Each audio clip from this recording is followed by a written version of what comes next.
Bonjour à tous les amis, c'est Loïc. Avant de commencer l'émission, vous connaissez l'histoire. Vous mettez la petite cloche, c'est important la petite cloche, sinon vous ne serez pas prévenu de toutes les vidéos.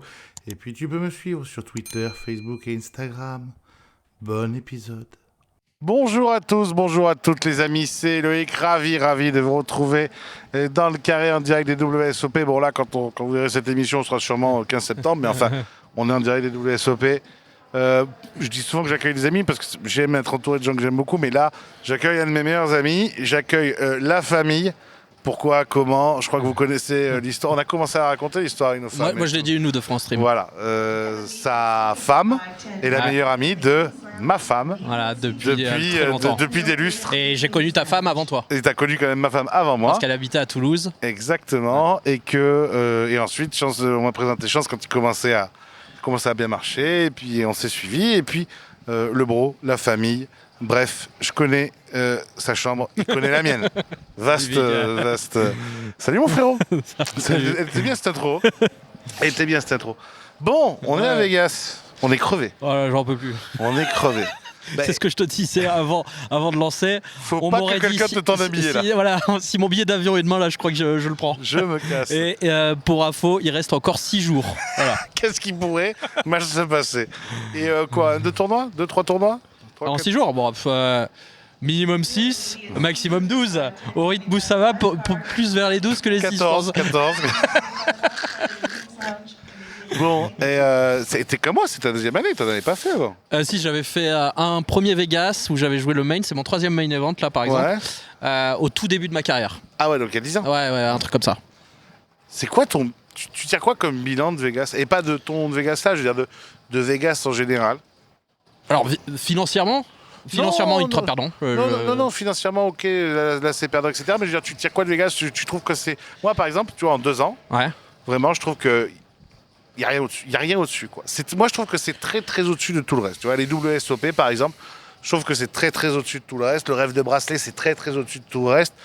L'organisation, je sais pas comment ils font, tellement c'est le bordel à gérer. C'est sûr que je trouve que ça a bien grossi.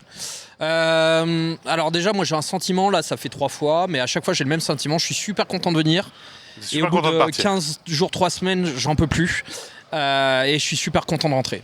Et dans 2 mois, ça va me manquer, tu vois. Ouais. Une fois que je serai bien reposé en France, etc. Donc ça, c'est un sentiment et je pense qu'il est partagé par beaucoup de joueurs. Et je fais pas des Vegas de 2 mois comme certains règles, quoi. Là, même si j'étais giga blindé et que l'argent n'était pas un problème, ce serait au-dessus de mes forces. Ouais. Au-dessus de mes forces. Je crois que le mois, à l'heure actuelle, c'est mon max de chez max. Ouais. Et encore la dernière semaine, c'est dur. Et encore, tu voulais pas venir aussi longtemps cette année? Ouais, je voulais pas venir aussi longtemps, mais j'ai un ami qui est venu, qui m'a chauffé. Marc. Bref, mais sinon, ouais, c'est vrai que ce qui est incroyable, c'est tous ces casinos côte à côte finalement. Parce que oui, les WSOP, ça fait rêver, mais il n'y a pas que ça non plus. Il y a une tonne de tournois partout. Il y a une tonne de tournois partout pour tous les bourses, etc. Et dès que tu bosses d'un truc, tu peux aller en faire un. Il y a certains mecs, ils font 4 tournois dans la journée. Alors moi, j'y arrive pas encore. Mais je m'entraîne. Ouais, je m'entraîne. Je crois que j'en ai fait 3. C'est la première fois que j'en faisais 3 dans la même journée. Déjà, c'était pas mal, mais c'était dans les premiers jours, j'étais encore chaud. Mais non, parce que au bout d'un moment, j'en peux plus. Le 3e busto, mentalement ça commence, il faut que j'aille me coucher pour retrouver un peu, remettre un peu les idées en place, quoi. Voilà. Mais bref. Non, quand t'aimes le poker, c'est vraiment sympa. Il faut être bien accroché, surtout en MTT quand même. C'est ça qui est, moi je trouve, giga violent dans Vegas. Au-delà du fait que ce soit le live et que tu joues une seule table, etc. Même si on joue certains tournois avec des super structures, etc.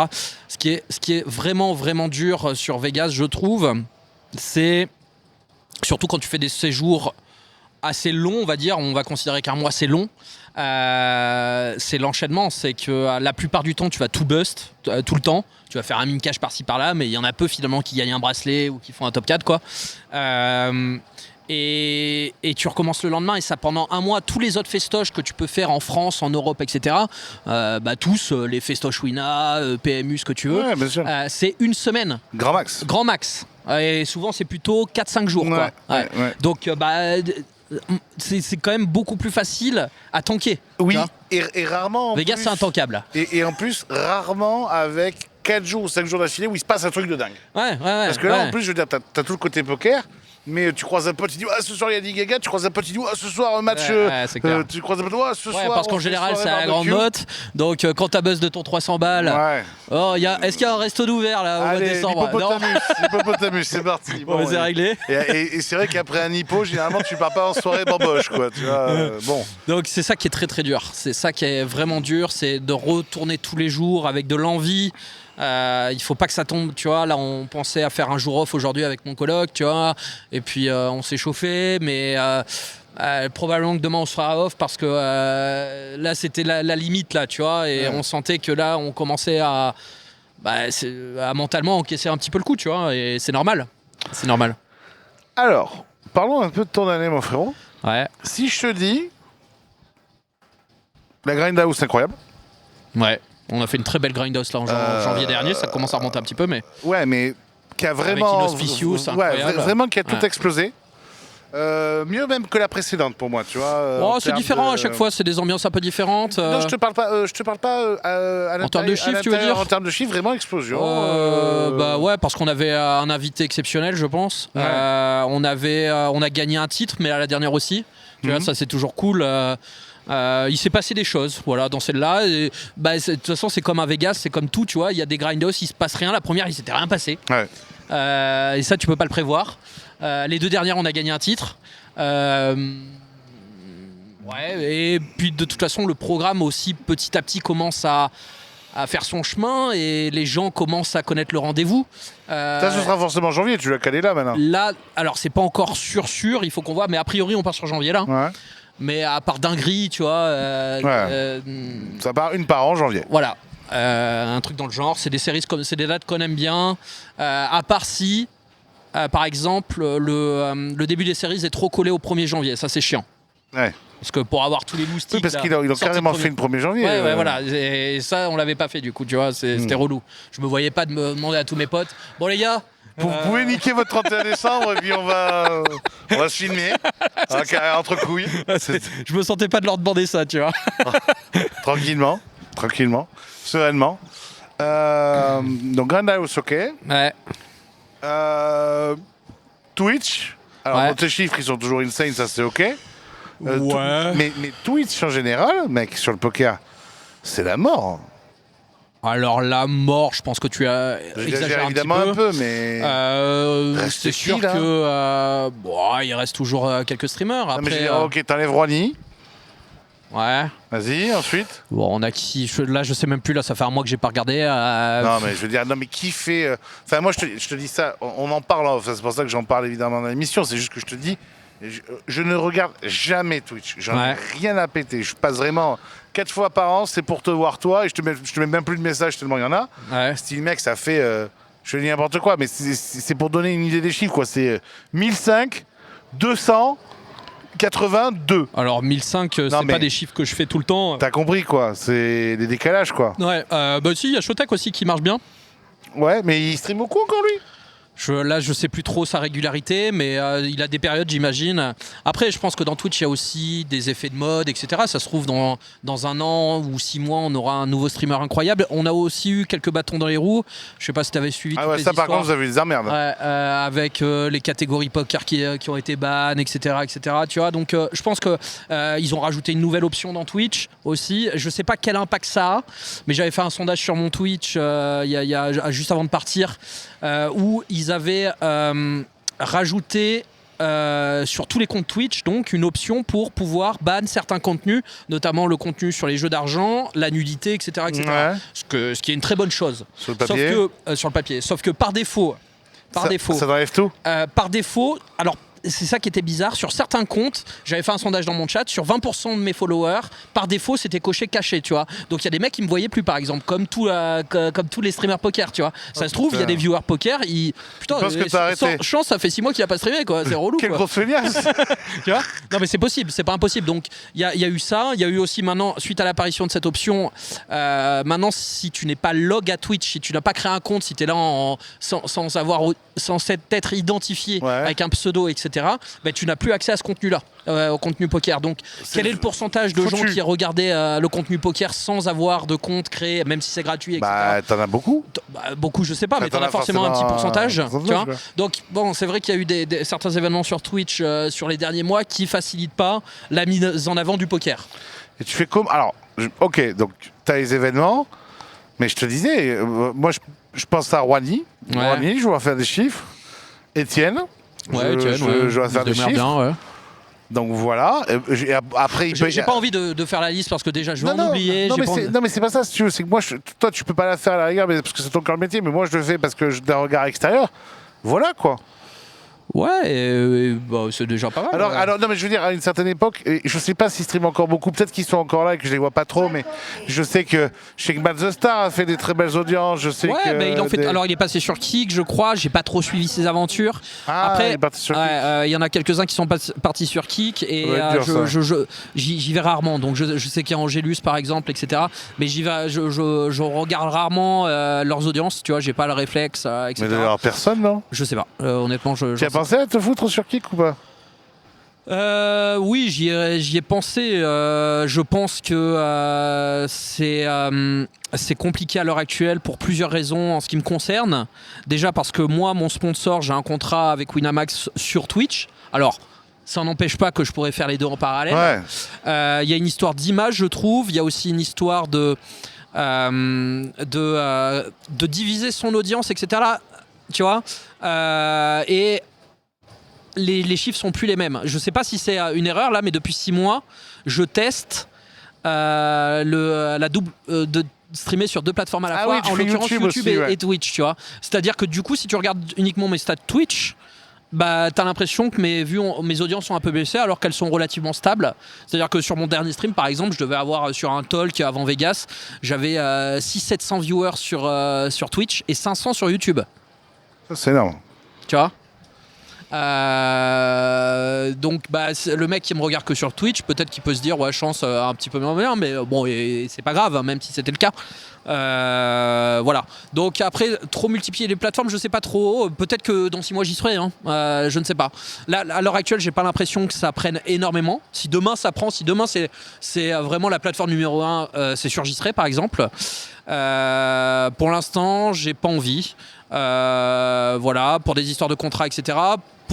Parce que même s'ils rémunèrent mieux les subs, il y a des avantages pour les créateurs. Moi, je pense que dans le poker, en français, on est une niche et il faut pas chercher à faire son business model entre guillemets, parce que oui, on parle d'argent, mais c'est important à un moment donné. Si tu te professionnalises en tant que streamer, etc. À un moment donné, il faut remplir le frigo. T'as personne en vie à part toi, Rouhani. Alors là, pour le coup, les 3 que j'ai cités, vous êtes les 3 seuls en vivre. Non, mais c'est même pas ça la question. La question, c'est qui...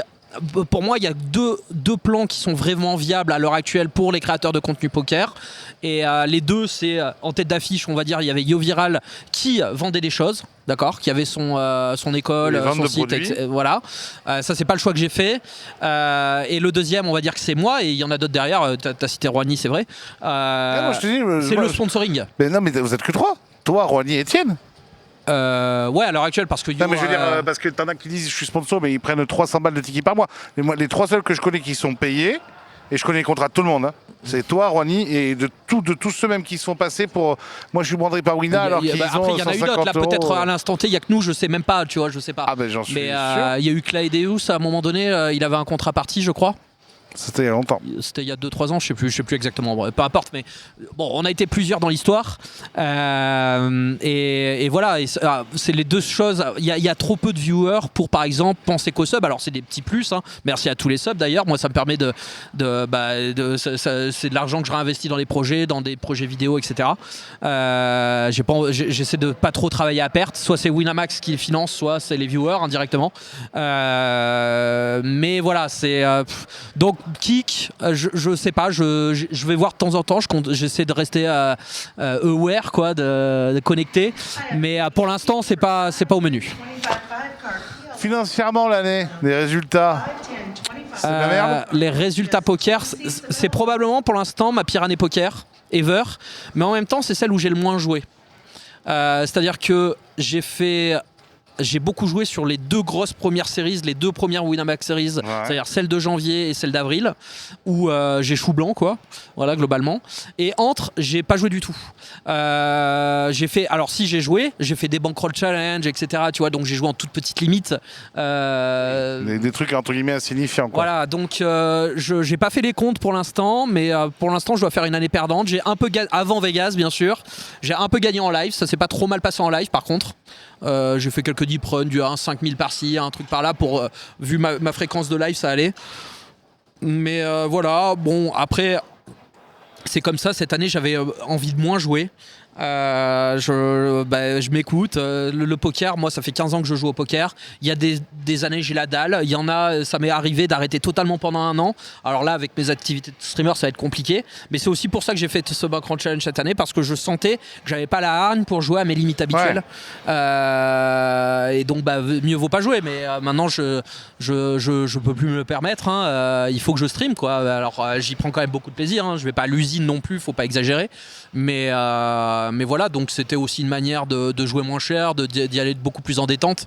Mais ça va revenir, là je suis en train de me créer un petit programme pour la rentrée, on en parlait en off un petit peu plus tôt, j'ai envie de re-level up. Et Vegas me motive d'ailleurs à ça, tu vois, c'est-à-dire que quand j'ai croisé énormément la nouvelle génération, les petits jeunes, etc. Tu sais qu'on connaît pas, et les mecs, ils ont des CV non, c'est impressionnant, les gars, ils ont la dalle, etc. Et en plus, des fois, ils viennent me voir, ils me disent ouais, c'est toi qui m'as fait comprendre que le poker, machin, c'était pas que de la chatte ou je sais pas quoi, tu vois. Et donc du coup, maintenant que t'as 1,5 million de bankroll, tu peux... tu sais ou pas la chaîne? Et ça me motive énormément, bien sûr. Donc là, je pense que je vais rattaquer la rentrée de. Mais de toute façon, je l'avais prévu ça avant Vegas. Je sens là cette année, je me suis trop. Coacher différemment. Me faire coacher, ouais. Je sais pas encore là où je vais aller. C'est en cours de création de contenu, quoi. J'ai 2-3 pistes, mais là, je vais me reprendre en main à partir de la rentrée pour essayer de re-level up. Déjà moi en tant que joueur, je sens que j'en ai besoin pour retrouver de l'envie aussi, parce que apprendre des nouvelles choses, ça te donne envie de jouer, ça te donne envie d'aller tester tout ça sur les tables, etc. Tu retrouves de la confiance. Enfin, il n'y a que du bon, à mon sens. Donc voilà, ça va être un peu le programme de ma rentrée là, histoire de bien repartir tout droit, quoi. En tout cas, essayer. Est-ce que tu deviens un lifestar, mon ami?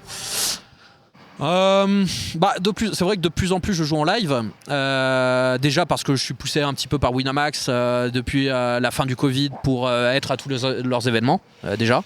Vegas, je commence à y prendre goût. Je pense que je sais pas si je viendrai chaque année.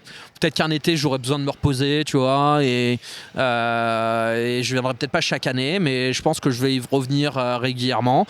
Il y a aussi, je rencontre de plus en plus de gens. Je sais que j'étais venu à Namur là, avec toi il y a quelques mois, et je leur avais promis que je reviendrais faire un vrai festoche. De toute façon, je l'avais dit, j'avais dit j'adore les frites, la bière et le poker, donc à un moment donné, si je vais pas à Namur une fois dans l'année, et si en plus l'hôtellerie est bonne, franchement, il y a un problème, quoi, tu vois. Donc c'est vrai avec que l'ami Will et l'ami Bernard qu'on embrasse. Voilà, Bernard magnifique, notre légende à tous. Donc c'est vrai que je fais de plus en plus de live. Je pourrais pas en faire bien plus que ce que je ne fais à l'heure actuelle, tu vois, parce qu'à un moment donné, sinon je suis plus chez moi. Et j'y prends du plaisir. J'ai aussi mon petit groupe d'amis qui m'accompagnent de plus en plus, tu vois. C'est aussi eux qui me motivent. Des fois, ils m'appellent. Ouais, la semaine prochaine, on va jouer ça. Viens, vas-y, chauffe-toi, etc. Donc il y a ça. Il y a cet effet de groupe. T'avais peut-être pas prévu de faire de live ce mois-ci, mais il y en a un qui t'appelle et let's go.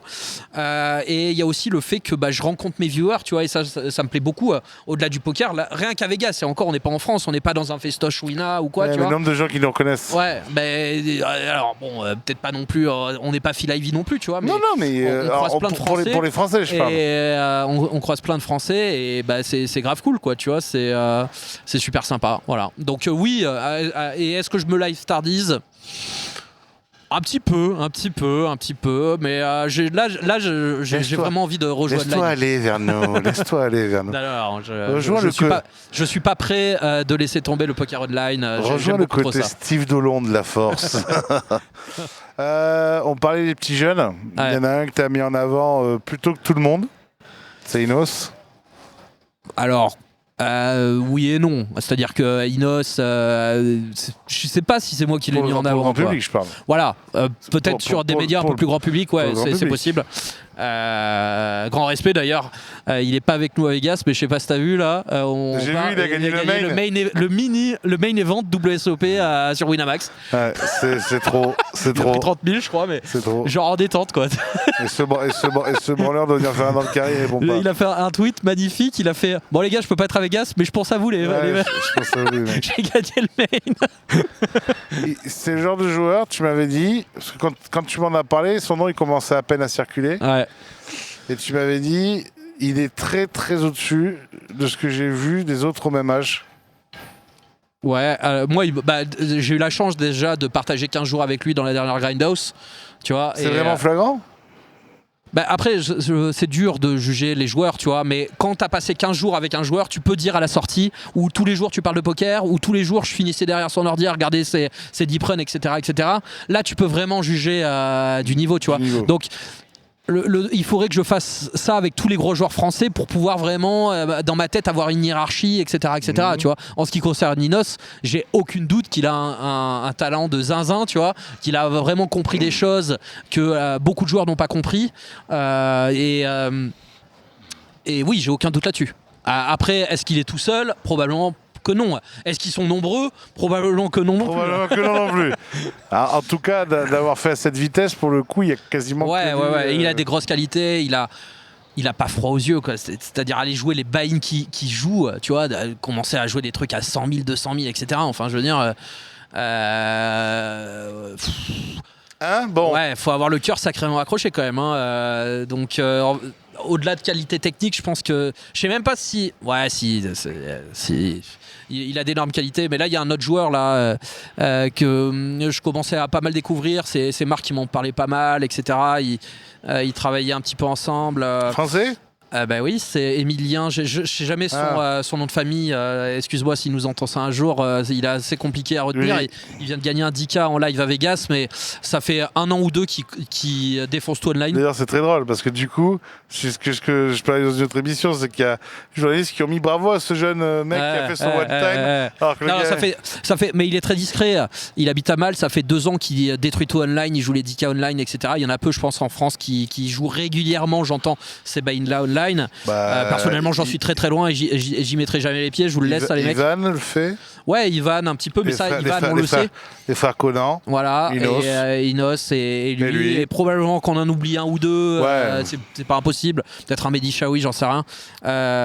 Mais voilà, et là je l'ai rencontré, on a fait un barbecue ensemble, tu vois. Je l'ai rencontré en Charentos pour la première fois. Sympa. Très sympa, il était un petit peu réservé mais il était malade, il venait de se choper une grosse crève, donc tout le monde s'est chopé une grosse crève son nez à Vegas. Pas moi encore, je croise les doigts, mais ça m'approche de minute en minute. Ouais.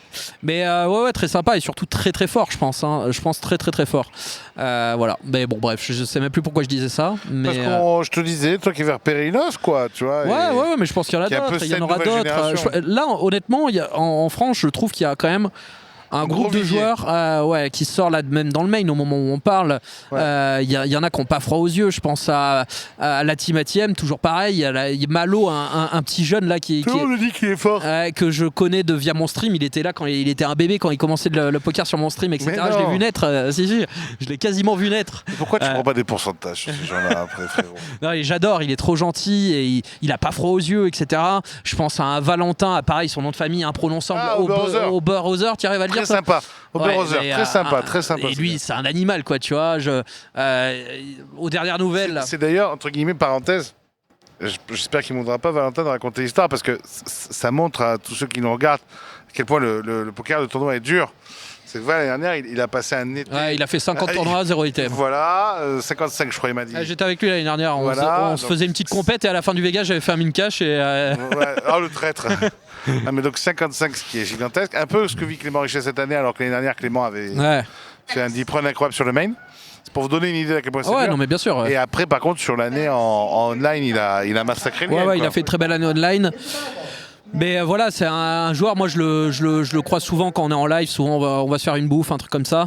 Je pense qu'il y a un gros potentiel et il y en a plein d'autres, il y a des surcoufs et compagnie. Toutes les écoles ATM, de toute façon, en général, les mecs sont plutôt bien. Je pense que ça passe surcouf. Ils sont plutôt bien à bonne école, la plupart vont réussir, je pense. Et il y a quand même une petite poignée de joueurs assez costauds. Un Winda, pareil, alors c'est pas le Vegas de l'année. Si, il est sur une TF là.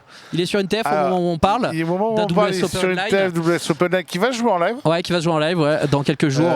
Disons qu'il peut sauver un Vegas où il a Blanc tout. Voilà, et je vois passer à l'horizon un Julien Sidbon par exemple, etc.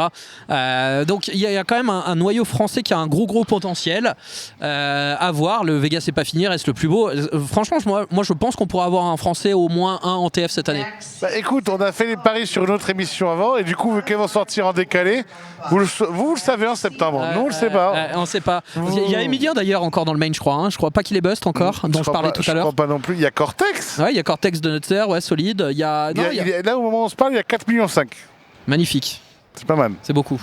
C'est pas mal. Je sais parce que je viens de voir Bapor passer dans les allées compter les billets. Et il souriait. Ah non. Ouais, il souriait. Il était heureux. Il était alors qu'il y a 4 jours. Non, mais là il y a une belle petite. Il y a Nico Chèvremiel qui a bien remonté. C'est son tournoi ça. Il a une patience. On lui fait, qui était dans ma Grindhouse d'ailleurs il y a quelques éditions, on lui fait un gros bisou, j'adore Nico. Bref, on a un bon contingent français. Voilà, il y avait du Crazy Donkey. Enfin, non, franchement, il y a pas mal de joueurs qui commencent à jouer assez cher, très costaud. Et j'en oublie, désolé pour tous ceux que j'ai oubliés, bien sûr. J'ai pas fait une liste avant de venir, mais voilà. Donc c'est plein d'espoir pour la suite, quoi. Bon, chez Wina, comment ça va ? Eh ben, écoute, ça va très bien. T'es bien, ils te mettent de plus en plus en avant. Ouais, on développe de plus en plus de choses. Après, je peux pas non plus tout faire. Voilà, tous les lives Wina, c'est à chaque fois c'est un régal. Je suis un petit peu un de leurs streamers phares. Donc je porte la marque Winamax via mes streamings, etc. Oui, t'es le streamer surtout, oui. Et c'est déjà pas mal. Et j'ai encore envie de continuer à le faire. Le jour où j'en aurai marre, j'arrêterai, je pense. En tout cas, j'espère. Mais là, pour l'instant, j'ai encore plein de projets. Là, on parlait de la Grindhouse un petit peu plus tôt, mais là, on va planifier tout ça avec Wina quand je vais rentrer de Vegas, mais on espère, j'avais déjà eu des calls avec eux par rapport à ça, on espère pouvoir aller encore un petit peu plus loin dans le concept. Ouais. J'espère que ce sera prêt pour la prochaine édition, on a encore quelques mois pour préparer ça. C'est pensé un jour à faire gagner une place dans la Grindhouse? Alors on y a pensé. Ne serait-ce que pour un soir, tu vois, bien sûr, pas pour on y a même plus que pensé, bien sûr. C'est pas impossible que ça se fasse un jour, ouais. Parce que tu pourrais même, entre guillemets, en accueillir un tous les 2 jours, tu vois, qui vient pour une soirée, ou un tous les 4 jours. Alors après, le problème, c'est que ça demande beaucoup de... Tu vois, déjà, nous, on est dans nos séries, on joue beaucoup d'argent, etc. C'est-à-dire qu'aller chercher le mec, l'accueillir, etc. Tu vois, quand t'as toute la Grindhouse en fin de série à moins 10K chacun, tu vois. Tout le monde je sais pas si... Ouais, voilà. si, je vois, parce que nous sommes en fin de Vegas et nous sommes tous à moins 20K chacun. Donc, un tous les 2 jours, faut peut-être pas abuser, tu vois. Mais c'est pas impossible qu'on arrive à le faire un jour. Aux dernières séries, on est d'accord qu'il y avait une intendante? Non. Non? Non. Ah merde, je croyais qu'il y avait une intendante. C'était moi l'intendant. Merde, ça doit être épuisant ça. Ouais, c'est fatigant. Tu penses pas à prendre un intendant? Ça va finir par se faire. Le problème, c'est pour l'instant le manque de place, mais on va trouver des solutions et on va trouver des solutions. Airbnb à côté. Le problème, c'est qu'à côté, il n'y a pas grand-chose. Il n'y a pas grand-chose. Bon, pour conclure, 5 ans mon frérot, 6 ans maintenant que tu es en pleine lumière, 5 ans au moins? De quoi? 5 ans que tu es en pleine lumière là. Ouais, 5-6 ans. Ça doit faire 6 ans que j'ai commencé à streamer. J'étais pas tout de suite sous la lumière, mais... Non, mais 5 ans, ça fait 5 ans, c'est sûr que ça fait... Non, mais ça fait 6 ans qu'on se connaît, que je raconte. Ça fait 6 ans, ça fait bientôt 7 ans que je suis ça fait peut-être même 6 ans et demi que j'ai commencé de streamer, quelque chose comme ça. Je pense pas que ça fasse 7. 5 ans en fusée. Tu réfléchis des fois à sortir du Twitch pour autre chose? Mais toujours dans le poker? Alors, des fois j'y pense. Mais... Orga? Pardon? Orga? Dans l'orga? Ah non. Alors moi, ce que je me dis pour l'instant, c'est que j'ai encore envie de le faire. Ouais. J'ai encore l'énergie, j'ai encore des projets que j'ai envie de faire. La Grindos, j'ai encore envie de pousser le concept, tu vois, ça fait 4 éditions qu'on fait. C'est le truc avec Ted Etienne, très sympa le Ted Etienne, je connais pas, mais il super est sympa, ouais. très... Bah, tu vois, ça fait partie des bon derniers mec. trucs qu'on a fait. Et la Grindos, j'ai encore envie de pousser. Je vois bien au moins une dizaine d'éditions de la Grindos avec. On a encore des idées pour pouvoir aller toujours plus loin et Ça ramener un fait petit 10 ans, truc à mon chaque frère, fois. ça. Bah non, plus que 5 ou 6. Je sais pas, après je sais pas, moi je vois une année après l'autre globalement. Ouais. Mais là j'ai encore l'énergie. Je me suis toujours dit, le jour où j'arrête Twitch, ce qui arrivera forcément un jour, alors peut-être si ça arrive dans 5 ans, peut-être que j'aurais changé, mais ce que je me suis toujours dit, c'est le jour où j'arrête Twitch, je continue à grind pendant 1 an ou 2 à volume assez intense dans l'anonymat, quoi, tu vois. Ouais. Pour prendre ta retraite, pour décaisser pour la retraite. Ça, j'espère que je pourrai le faire. Et après, je sais pas. Après, peut-être qu'un jour, on me proposera quelque chose à faire et que ce sera le signal pour me dire ah ouais, sympa, j'ai envie de le faire. Un nouveau projet. Peut-être qu'un jour, j'aurais fait le tour. Et de toute façon, quand tu fais le tour, encore une fois, ça c'est le truc que je dis à chaque fois, mais c'est la vérité. Sans Twitch, j'aurais probablement déjà arrêté le poker. Oui. Parce que j'avais fait déjà un grand tour du truc, tu vois. Qu'est-ce que je ne ferais, je ne sais pas. Et là, tu fais un deuxième tour, mais t'as juste pas la même place. Ouais, c'est ça, ouais. Je fais un deuxième tour de piste, mais un peu différent, tu vois, voilà. C'est pas le même train, c'est pas voilà, la même place. Et peut-être qu'un jour j'aurai un troisième tour, tu vois, encore différemment, mais voilà. C'est beau. Eh ben merci mon frérot d'avoir pris le moment pour venir nous avec parler plaisir. de ça. Les amis, vous suivez, hein, c'est la famille. Hein. Et puis on se retrouve à Namur. On se retrouve à Namur. Quand tu vas y aller, je vais y aller. Ouais, bah écoute, on essaye, ouais. Allez, on fait la bise à Bernard Debrain, à Will, à vous. Prenez soin de nous et on se retrouve très vite. Ciao, ciao.